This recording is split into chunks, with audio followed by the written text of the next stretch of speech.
Oh, don't you cry for me. The Reckless Ray. The Reckless Power Hour. Power Hour. Oh, it is good to be back in the pilot seat here and behind the microphone again.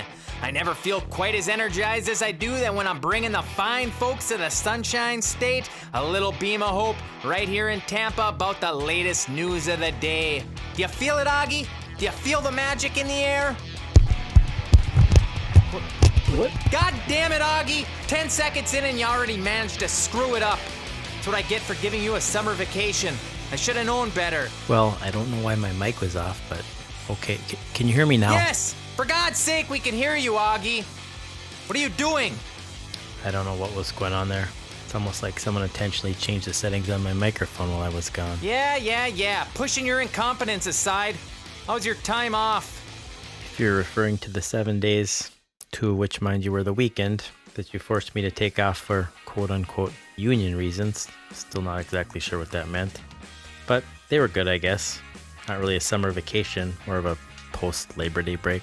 It's quite simple, Auggie. I can't have you unionizing here at the Reckless Ray Show. We saw what's happening in Hollyweird. The auto workers, UPS. It's no good. And while I certainly enjoyed the fact none of the extremists of late-night television were on TV spinning their liberalist propaganda garbage each night, it also meant production of Yellowstone was halted. I mean, what in the hell am I supposed to do? How am I supposed to know how to live my days? Am I following Chip? Christ. In any event, management thought... Management meaning you? Yeah, that's right. We thought it was in everyone's best interest to give you some time off and add some perks to your package here at the Power Hour. Thus the 7 days of half pay I was forced to take post-Labor Day. Don't ever say I don't care, Auggie.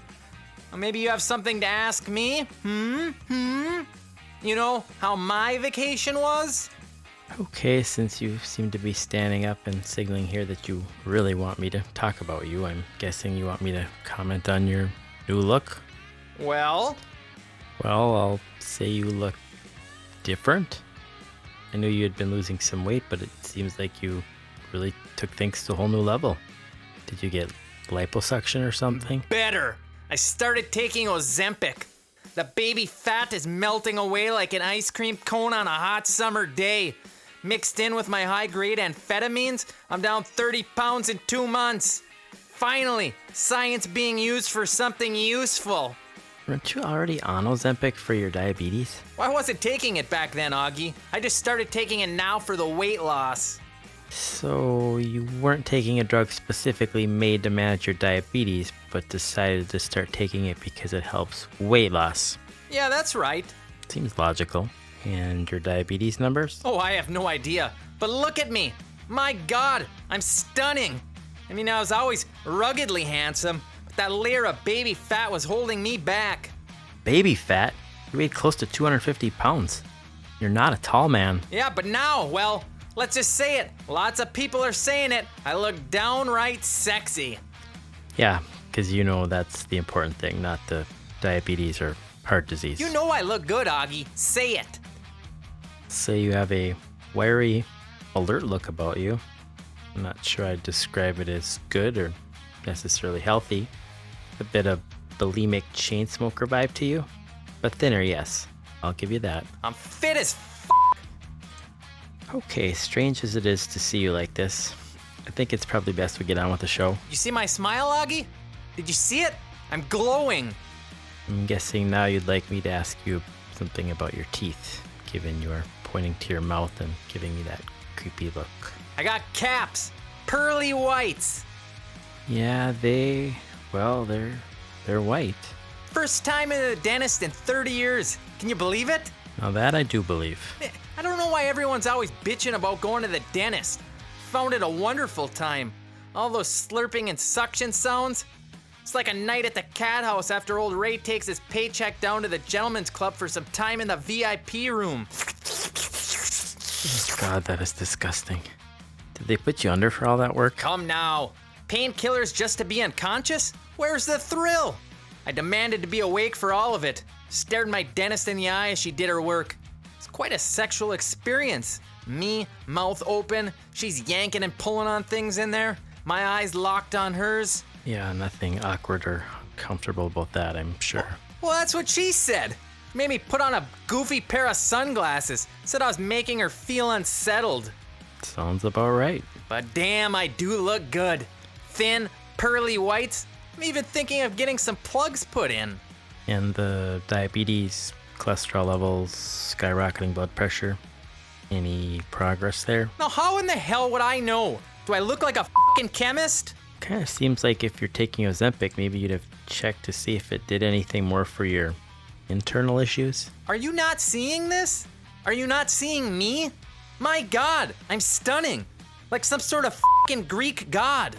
Again, I just thought a guy like you may want to take into consideration some of the other health concerns given your, let's call it, hard living. You know who worries about that stuff, Auggie? Ugly people. People that say, my cholesterol, my A1C, and the latest craze, my mental health, blah, blah, blah. Uggos.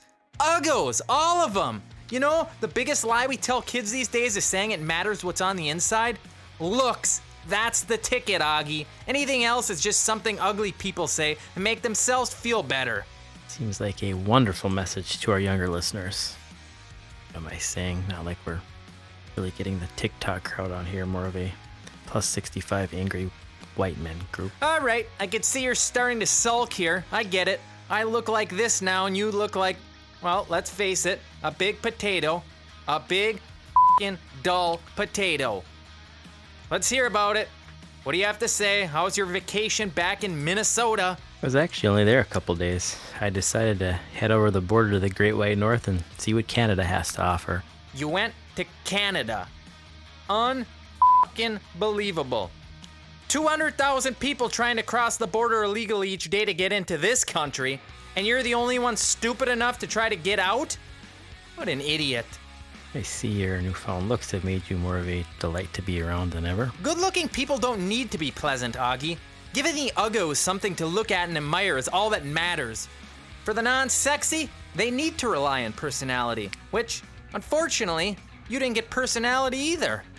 Great. Anyway, like I was saying, I packed up my hiking stuff, I went to Canada. And again I ask, what the hell for?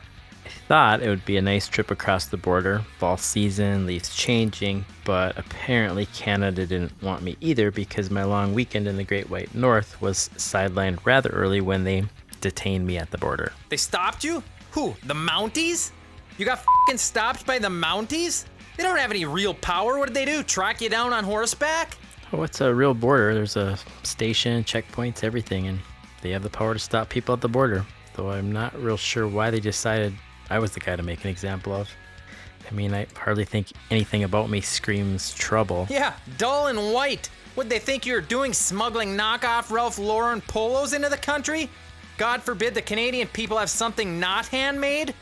You know the problem with Canadians? I was trying to tell my story. Yeah, we'll get to that. But seriously, you want to know what's so wrong about Canada?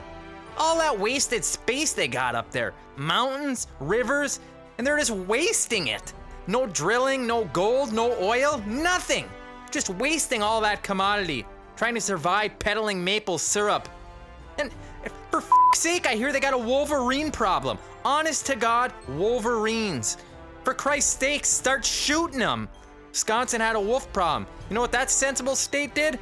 GOP took control and they opened up hunting season. They're bagging them a dozen a shootout. No more wolves. Problem solved. They've been eradicated. Yeah, sounds like a sensible thing to do, you know, for a animal population on the brink of extinction. Trudeau wonders why he can't keep his wife. No balls up there. That's it, Auggie. No balls. That and all the ugly people. Gotta say, Ray, your theories seem to be even a bit nuttier than usual.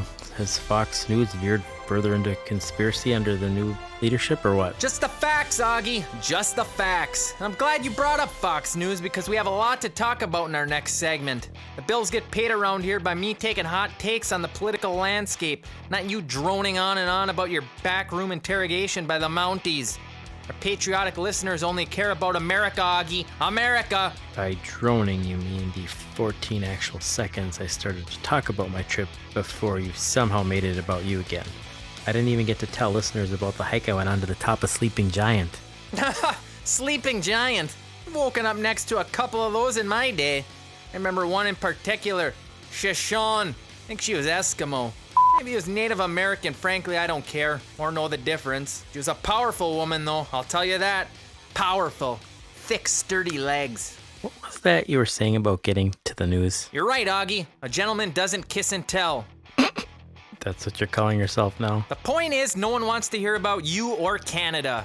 Be a great debate about which is less interesting. Now, let's send this off to our sponsors before we start to dish on our current events. The Reckless Ray. The Reckless Power Hour. Okay, we're back after the break and ready to talk politics. Lots going on out there, Auggie. A lot of stuff happening. Hunter Biden prison bound. Our very own Matt Gaetz is taking back the people's house, God willing. Jim Jordan's gonna get the gavel. And we're burning books at a rapid rate across the K-12 of Florida. So many good things happening out there right now. Really? Everything going on right now and your focus is on Hunter Biden and the burning of books? You somehow seem to think that what happened in the house is a good thing? Well, those are the stories of the day, my friend. I'm guessing you disagree? Have some lamestream media garbage you think is more important? What did they brainwash you to believe this time? Okay, where do I even start?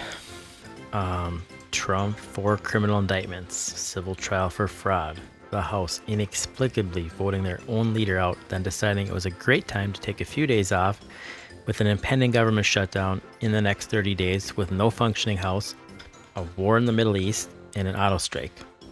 Just to name a few things that I can think of. Oh, and primary season's right around the corner. I knew it. It's got the stink of the liberal media all over it. This won't take long. Trump's indictments are a political witch hunt, and he's immune. You know it, the country knows it, and a quick call to Clarence Thomas and the other freedom fighters of the Supreme Court, and the whole world's gonna know it.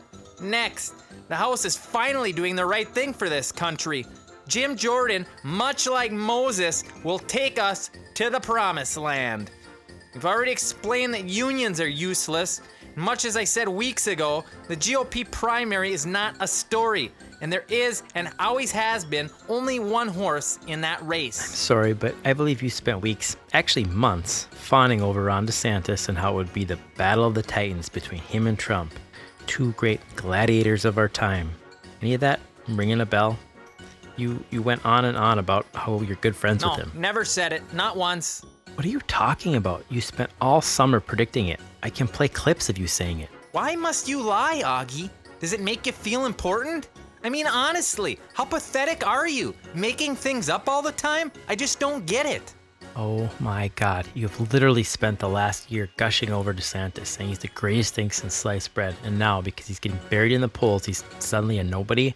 You're just gonna pretend you never said any of that. Never said it. I don't even know where this is coming from out of you. I think if I would have said anything, it would have been to speak highly of this young man, Vivek Ramaswamy. Now there's a good-looking Indian fellow that I can get behind. Now he's no Donald J. Trump, but he's a worthy underling. Hell, I think right now we just make him ambassador to India and all the Middle East. That alone would solve the problem over there. Though I'd like to state for the record, none of this would have happened under a Trump presidency. And there it is, Playbook 101. There you have it, folks. Trump Gnome 24. Ramaswamy is the Secretary of State. Now that's a winning combo for the entire world. And a world I want to live in, may I add. So for the record, you're saying Ron DeSantis is just garbage now. All right. Here's what I'll say about the sanctimonious. Policies may be on point, but that guy belongs nowhere near a camera, or people for that matter. Did you see that first debate? Him trying to smile? It looked like he was having a fucking stroke on stage. Cheeks twitching, eyes popping. That's what's wrong with the GOP these days. We got guys like Ted Cruz and DeSanctimonious out there, battling out for most likely to be a closet serial killer. Where are all the handsome men at these days? We need more people out of central casting. High coiffed hair of Matthew Gaetz, fine chiseled arms of Jim Jordan, and the ample bosom of South Dakota's love gov, Kristi Noem. No, I hear she's a nymph, Auggie, a real tigress in the sack. And I believe it, too. Little hellcat like her. Your newfound obsession with good looks aside, I still find it worth noting your complete change of course with DeSantis. Don't get me wrong, I thought he was a bully and an asshole all along, but it strikes me as very insincere on your part to lavish the guy with praise until he starts losing and then just piss all over him. Are you even remotely familiar with the concept of politics? I mean, wake up, man. It's a popularity contest out there, and Ron the Rage is a dud.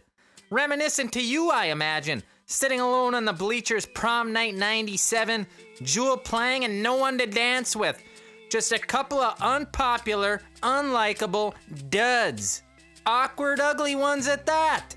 Okay, popularity. Let's talk popularity. The presumptive House nominee is so overwhelmingly unpopular within his own party, so much so, he just lost the first vote to Scalise. If it's all about popularity, it appears no one in the House GOP has the goods. You know what? I'm just gonna say it. Why do we even have a House of Representatives? I mean, honestly, what is their purpose? Complete the work of the American people, legislate to drive the country forward, advocate for their constituents, I don't know, in general, help to run a democratic government. And there's the problem.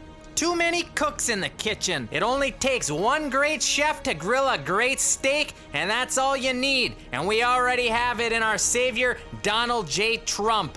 Warrior, creator, God. Okay, what is even going on here? Sounds too loony even for you. Did Fox just entirely give up trying to report the news? News? You talking about news, Auggie? You talking about the news? What news? Why are you such a damn handful all the time? How many times do I have to tell you? No one likes a handful. Not unless you're a pair of luscious, finely sculpted hooters.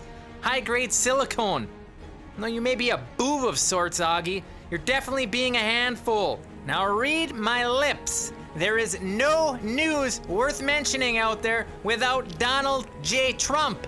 And that's the way the world loves it. I think people deserve the truth, and that's what legitimate news should provide. You don't want the truth, Auggie, because deep down in places you don't talk about at parties, you want Trump on that wall. You need him on that wall. America needs him on that wall. What are you talking about? You can't handle the truth. Oh, I see. You caught the 3 a.m. version of A Few Good Men on Bravo this weekend again, didn't you? I swear it's like the entire right-wing media just picks famous villains from movies and emulates them for ratings. It's like, who could be the biggest, loudest dick? Oh, I'm sorry. I was just looking at myself in the mirror. I'm stunning, ravishing. Okay, I think that just about wraps up today's show, and we'll be signing off the air with Ray's grandiose and self-delusion at an all-time high. The Reckless Ray. The Reckless Power Hour. Bringing sexy back, Auggie, and there ain't a damn thing you can do about it.